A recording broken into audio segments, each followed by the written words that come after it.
niba wakageneratinze tuvuga ibihumbi 10 yego cyangwa ibihumbi 20 duhere ku bihumbi 10 ubu uri kugeneratinga ibihumbi 3 cyangwa ibihumbi 2 kabisa kumva igihombo ufite kuko nta ads kandi abantu benshi batureba n'abari mu Rwanda nubwo aba diaspora bakureba bari muto abantu bareba ibintu byacu n'abanyarwanda benshi mbivuze ngo rero dushyize hamwe twakize why ads zidahari why YouTube idahari tukagira amahirwe dufite government nziza man ya understanding a technology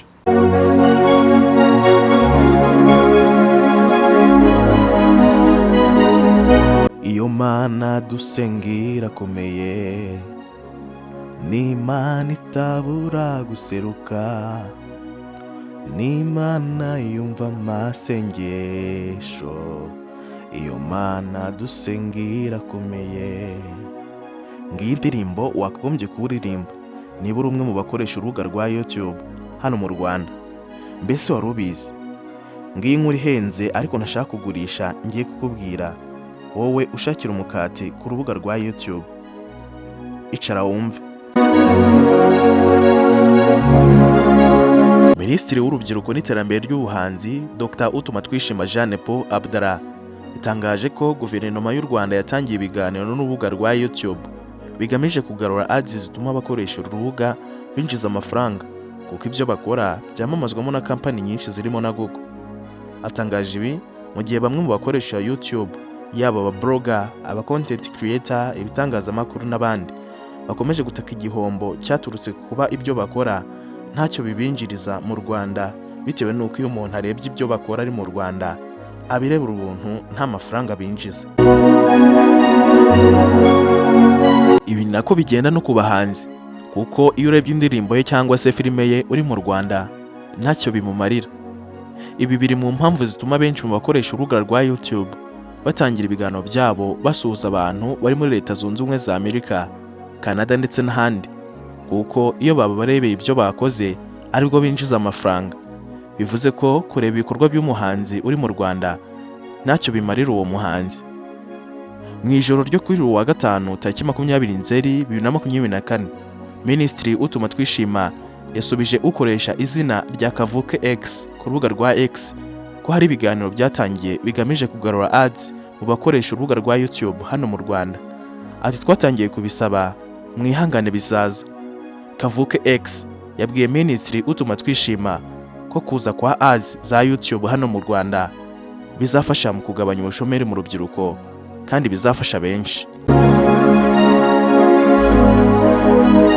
Minisitiri Utumatwishima atangaje ibi mu gihe amakuru avuga ko ads zizatangira kugaragara mu bakoresha urubuga rwa YouTube guhera mu Kuboza 2024. Urubuga rwa YouTube rwafunguwe kuwa 14 Gashyantare 2005 rushinzwe na Steve Chen, Chad Harin ndetse na Jewt Karim. Abakozi batatu bari basanzwe bakorera ikigo PayPal. Kuva icyo gihe rwahaye ikaze miliyoni z'abantu barwisanzuraho, amashusho akoze mu buhanzi bunyuranye aratambutswa. Nta washidikanya uruhare rwagize mu gutuma umuziki w'isi yose wibumbira hamwe, abantu baranogerwa.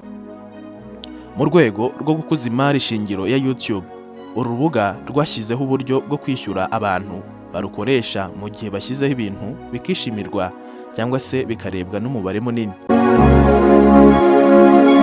Unyujije amaso kuri chaîne zizwi cyane hano mu Rwanda yaba iz'abahanzi, abakinnyi ba filime ndetse n'izindi zanditswe muri Leta Zunze Ubumwe za Amerika, Kenya ndetse n'ahandi.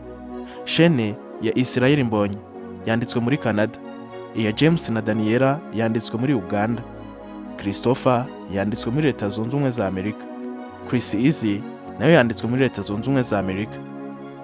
Icukumbura ryakozwe ryerekana ko kuva muri Werurwe 2021 amatangazo yamamaza ariyo azwi nka ads yafunzwe kuri YouTube hano mu Rwanda.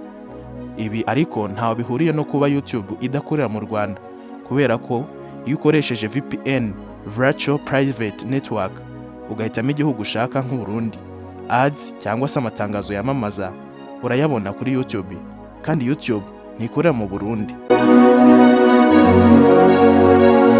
Umunyamakuru wa Isibo FM Niyigaba Clement uzwi nka DC Clement ari mu bazwi cyane mu bakoresha urubuga rwa YouTube. Aherutse kubwira inyarwanda.com ko igisubizo cy'iki kibazo kiri mu maboko y'urwego rw'igihugu rushinzwe kugenzura imikorere n'inzego zimwe z'imirimo ifitiye igihugu akamaro RURA. Yavuze ko iki kibazo cyabateye igihombo gikomeye kuko 60% by'abasura shene ye ari Abanyarwanda kandi nta byishyurirwa kubera ads zavanwemo. Ati byaduteje igihombo gikomeye cyane. Nk'urugero, mu bantu basura YouTube channel yanjye DCTV Rwanda 30% byabo ni Abanyarwanda, bivuze ko ninjiza amafaranga ahwanye na 40% byayo nakagombye kwinjiza. Julius Chita washinze umuyoboro wa YouTube uzwi nka Chita Magic aherutse kubwira Inyarwanda ko yatangiye gukoresha YouTube amatangazo yo kwamamaza agaragaramo, ariko igihe cyarageze abona ko ads zavuyemo ariko ntiyacika intege. Iradukunda Emile uzwi nka Big Man washinze umuyoboro wa YouTube witwa GB Rwanda asobanura ko atigeze amenya impamvu ya nyayo ads zakuwe muri YouTube hano mu Rwanda, ariko atekereza ko byatewe n'uko u Rwanda rudafitanye amasezerano na YouTube ndetse na Google. Ati kugeza ubu ntabwo ndamenya neza ikibazo cyabiteye, gusa mu bivugwa nuko u Rwanda kugeza ubu nta mikoranire rufitanye na YouTube ndetse na Google. Bamenya, umukinnyi wa filime uzwi cyane hano mu Rwanda, yavuze ko inzego zifite aho zihuriye n'ikoranabuhanga arizo zatanga umucyo kuri iki kibazo. Ati ads zabayeho kuko ngitangira filime Bamenya zariho, gusa nyuma ziza kuvaho. Ngewe kuba mwandeba mwese muri Abanyarwanda nta n'igiceri cya 5 nakwinjiza. Uyu musore yavuze ko 83% by'abamukurikira bagakurikira filime ye ari Abanyarwanda, bivuze ko amafaranga yinjiza ava muri 17% by'abadiaspora baba mu bihugu bitandukanye. Umunyamabanga wa leta muri Minisiteri y'Urubyiruko ndetse n'Iterambere ry'Ubuhanzi Sandrine Umutoni aherutse kuvuga ko umuhanzi wese ushyira ibihangano ku mbuga nkoranyambaga akwiye kungukirwa nabyo. Ibi yabitangaje kwa 12 Gashyantare 2024 ubwo yari mu kiganiro n'itangazamakuru ku iserukiramuco Kigali Triennial 2024. Ati twebwe nka minisiteri turimo turagaragaza ko ibintu byose bijyanye n'ubuhanzi bishobora guteza imbere ubukungu bw'igihugu.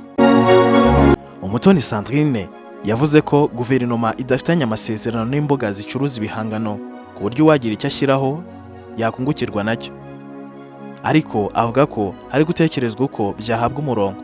Ati ukuntu butumeze mu Rwanda ntabwo turagira amasezerano n'izo platform za YouTube, Universal, Spotify n'izindi, ariko turimo turareba uburyo byahabwa umurongo.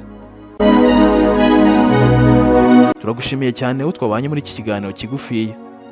Ni naha dusoreje. Mwari kumwe nanjye Obed Rugwiro. Niba utarakora subscribe, kanda subscribe kuri YouTube channel yacu kugira ngo ujye ubona ibintu byinshi bitandukanye tugenda tubagezaho. Mukomeze kugira ibihe byiza, turabakunda, Imana ibarinde, naho ubutaha.